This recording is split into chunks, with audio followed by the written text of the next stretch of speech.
Okay, so this year I have, told myself and you guys that I'm going to try to be more consistent with my hair care routine to help my hair bounce back from it being a hot, raggedy mess.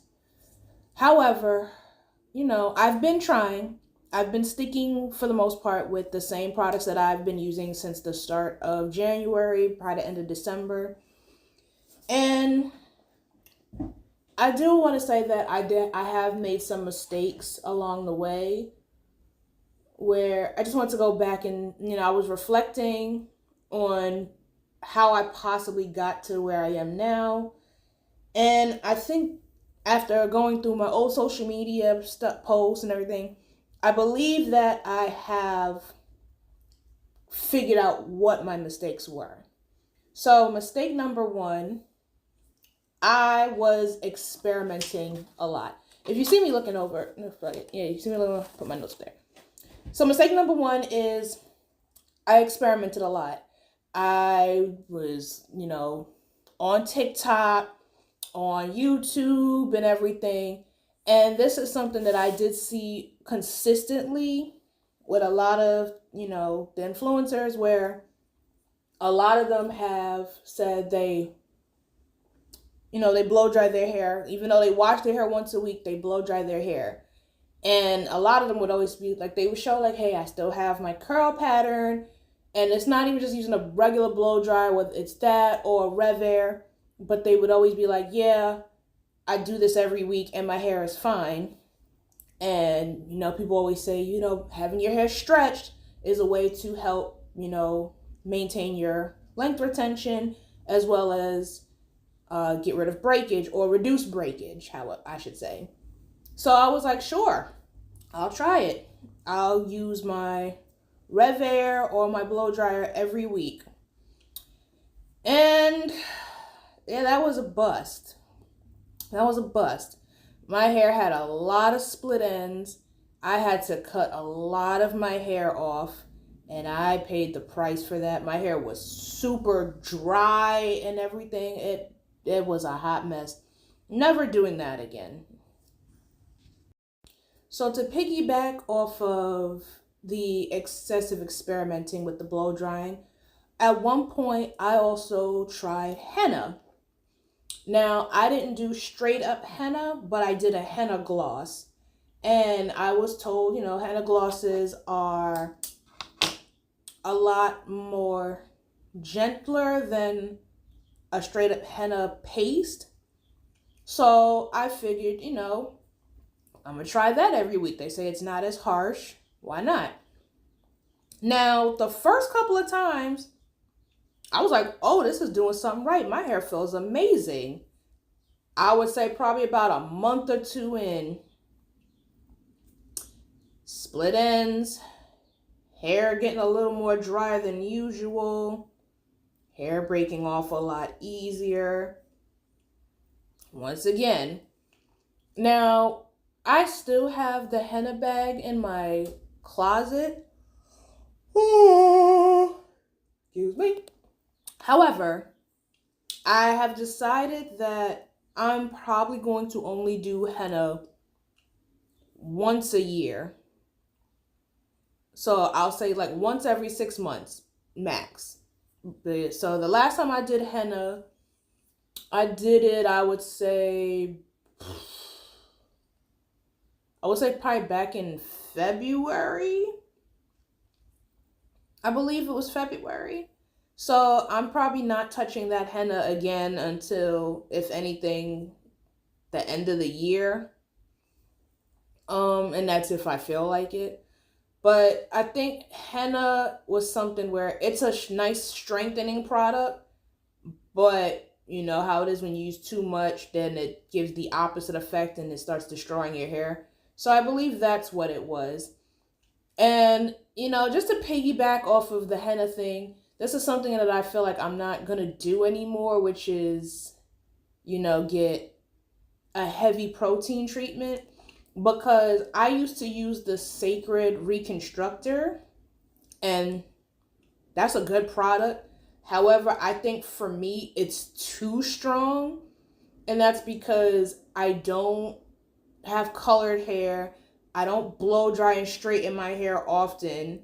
So I feel like because I'm not someone who does stuff like that to their hair, I don't need a reconstructing treatment that's that powerful. So as much as that's a good product that I loved it, I would not repurchase it because I feel like it's too strong for me.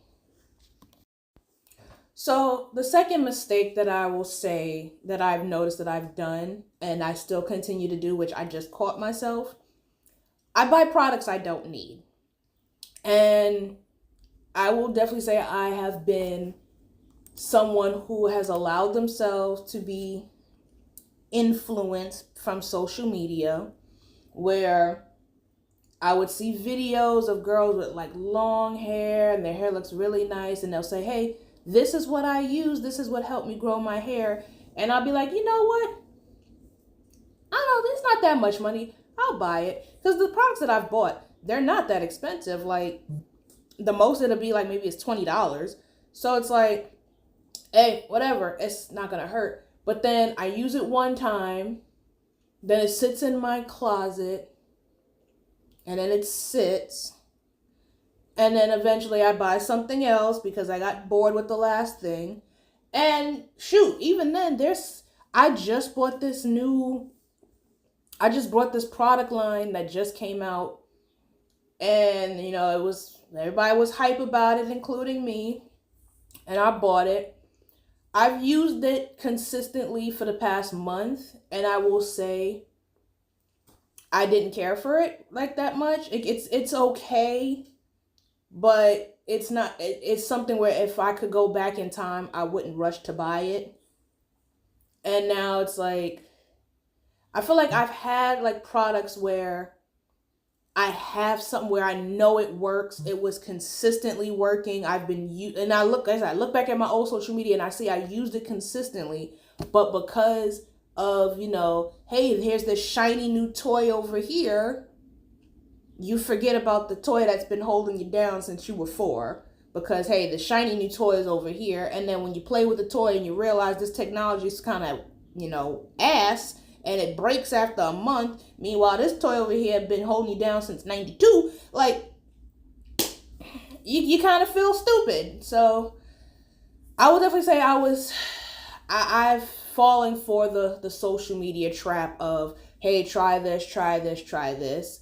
And I honestly can say, like, this is definitely the end of me buying something just because it's popular.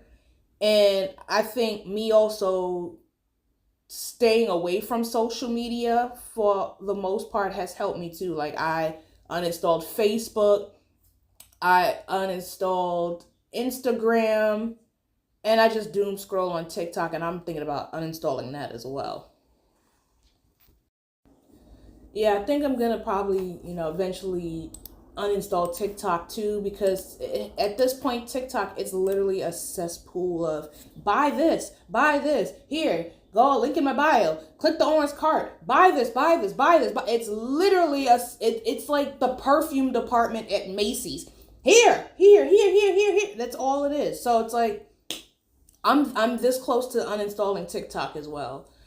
So mistake number 3, and this is something that I've tried probably about a year or 2 ago, but it's just something that I've noticed. Again, it's me following people on social media because they say it works. Washing my hair in twists/braids. I don't know how people do this. I be seeing it on TikTok or whatever, and they be having like they mini braids and they mini twists, and they washing it, and then when they dry it, it looks like it looks like their hair's still fresh. Meanwhile, if I do that, my roots are like, I'm asking for my roots to be a hot, tangled mess. My twists are not going to stay twisted. It's going to unravel mostly at the roots, and maybe the ends will still be hanging on like this. And then with my braids will stay intact, but my roots, again, they're going to be poofy, and they're going to be sitting up. They're going to be tangled now, and then I'm going to end up having to take them out and do them over again. So yeah, I've tried it. I think I tried washing my hair every week in braids for like a month. And don't get me wrong, my scalp felt clean and my hair definitely retained length, but I wasn't wearing my hair out the way it looked after that. Like, not outside. So it's like, there's no point. Like, I feel like I would only do that if I know I'm gonna wear either a head wrap or maybe a wig. But no, that's not happening. And the last mistake that I will say that I've noticed, and this is probably going for the past 6 years. I was salon chair hopping. I was. I went to this one salon and she, she did my hair. She did my hair very well. She was very affordable.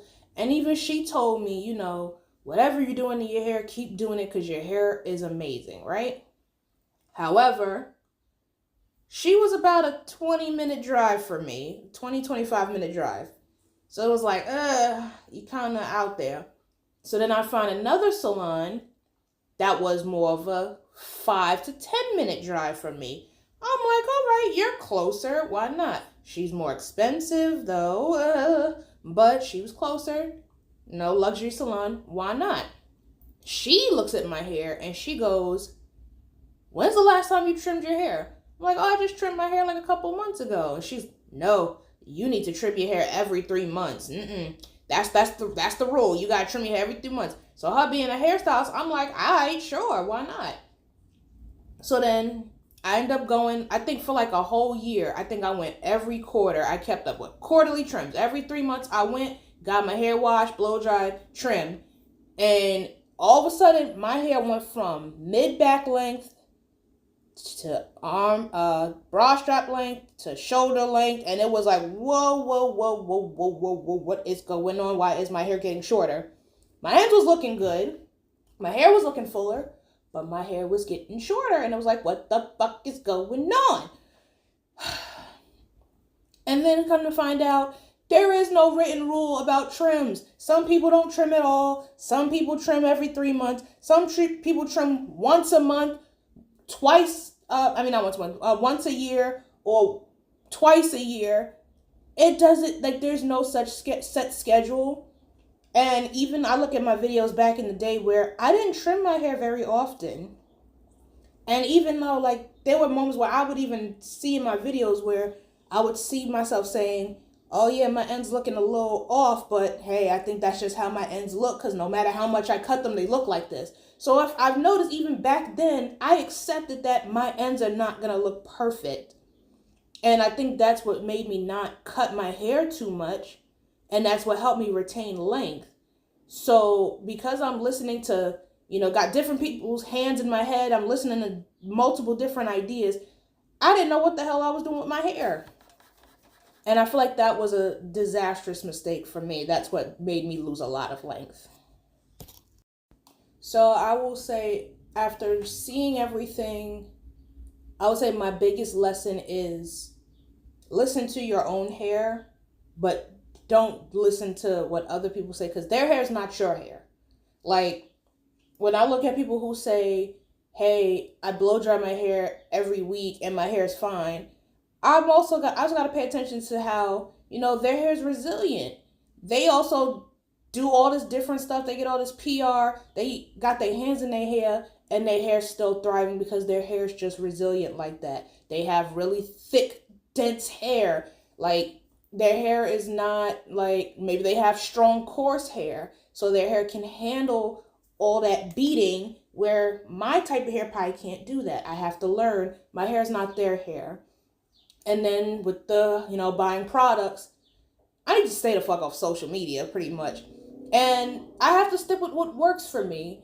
And I feel like that's what I'm going to do. I've still on this journey where I'm trying to find my set product, like my set amount of products that I'm just going to be like, this is what I'm buying. I'm not buying nothing else. So far, I'm good with the deep conditioners. I have my 2 deep conditioners that I will buy. I'm not buying anything else ever again. My shampoo, I'm still looking. And I have it with my leave-in conditioners. I have my set leave-in conditioners as well. But shampoos, I'm definitely still on the lookout. and maybe pre-detanglers, maybe not. But anyways, and then number 3, I'm no longer washing my hair in twisted braids. I don't care. The only time I will do that is if I'm wearing like a style with like added hair where I know my hair is not going to be a hot mess after the fact because it's still confined. That's the only way I'm doing it. But wearing my own hair in twists and washing it, no, it's not happening. And number 4, trimming every 3 months. I'm no longer doing that. I'm going to trim when needed.